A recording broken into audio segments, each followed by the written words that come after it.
వడ్ల కొనుగోలు కేంద్రాల్లో గన్ని బ్యాగ్ల కొరతతో మామడ మండలం కమల్కోటు కొత్తూరు రైతులు ఆందోళన దిగారు. పొన్కల్ కమల్కోట్ రహదారిపై ధర్నా రాస్తారోకో చేపట్టారు. ఇక వరిధాన్యం కొనుగోలు కేంద్రాల్లో తాలు పేరుతో రైతులను ఇబ్బంది పెట్టడం సరైంది కాదన్నారు. తూర్పు ఆరబట్టి తీసుకువస్తేనే కొంటామని నిబంధనలు ఎత్తివేయాలని డిమాండ్ చేశారు. మరొక పక్క అకాల వర్షాలతో పంట తడిసిపోతుందనే భయాందోళనలు తమను వేధిస్తున్నాయన్నారు.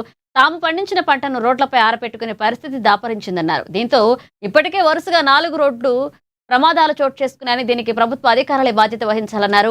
పంట కొనుగోలు విషయంలో స్పష్టమైన హామీ ఇచ్చేంత వరకు రాస్తారోకో విరమించమని భీష్మించి కూర్చున్నారు. దీంతో సంఘటనా స్థలానికి అదనపు కలెక్టర్ కిషోర్ కుమార్, ఆర్డీఓ రత్న కళ్యాణిలు చేరుకుని రైతులకు నచ్చచెప్పడంతో ఆందోళన సద్దుమణిగింది.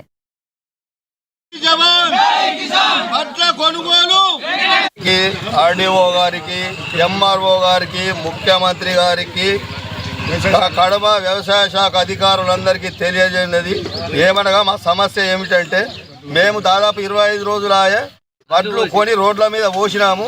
ఇప్పటిదాకా కాంట ఓపెన్ చేసి వారం రోజులైంది. మ్యాచర్ చూసిండ్రు, అన్ని చూసిండ్రు, బాధ నచ్చింది, జోగడం లేదు. కాబట్టి మాకు వెంటనే తక్షణము ఇలా కాంట ఓపెన్ కావాలి. యాక్సిడెంట్లు అవుతున్నాయి, ఇప్పటికి 4 యాక్సిడెంట్లు అయినాయి, రైతులు పడ్డరు. మాకు తక్షణమే ఇగో ఇంతకు ముందు ఎట్లా కొన్నారో అట్లే కొనాలా. ఇప్పుడు ఇదేంది చెన్ని పట్టుడు అని చెప్పేసి కొత్త ప్రాబ్లం సృష్టిస్తున్నారు. ఆ చెన్ని పట్టుడు కాదు.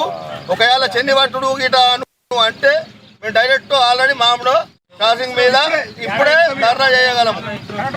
కరెంట్ అన్ని ధరలకు పోతాము. ముందుకు ముందే పాత పద్ధతుల్లో పాత పద్ధతులనే కటింగ్ కావాలా. ఈ కొత్త పద్ధతులు ఇప్పుడు పెట్టి ఇదంతా భాగవతం కట్టు లేదు. యూరియా సుఖ మాకు లక్ష్మశాల మండలం పోతే యూరియా ఫుల్ ఉంటుంది. మామిడి మండలం యూరియా ఎప్పుడు షార్టేజ్ యూరియా 330. ఇప్పుడు అట్లా ఫోన్లో ఇప్పుడు పెట్టిండు అనే వరకు 15 నిమిషాలలో మొత్తం స్టాక్ అయిపోతున్నది అక్కడ. అదే లక్ష్మచంద్రలో ఎక్కడన్నా యూరియా ఫుల్ స్టాక్ దొరుకుతున్నది. అదొకటి, ఇదొకటి. మక్కలు సుగా మొక్కజొన్న మక్కలు దాదాపు ఒక 400 ఎకరాలు వేసినాము మా విలేజ్లో. మొత్తము బయట దళారులకు అమ్ముకున్నాము. మాకు మిగిలింది ఈ ఊళ్ళో ఇద్దరు అమ్ముకున్నాము. అంత అయిపోయినాక కాట పెట్టేందుకు అవసరం అది. 26/3 నాడు అమ్మిన నిన్నగాక మొన్న కాట చాలా డేటు మొత్తం ప్రూఫ్తో సాగుంది.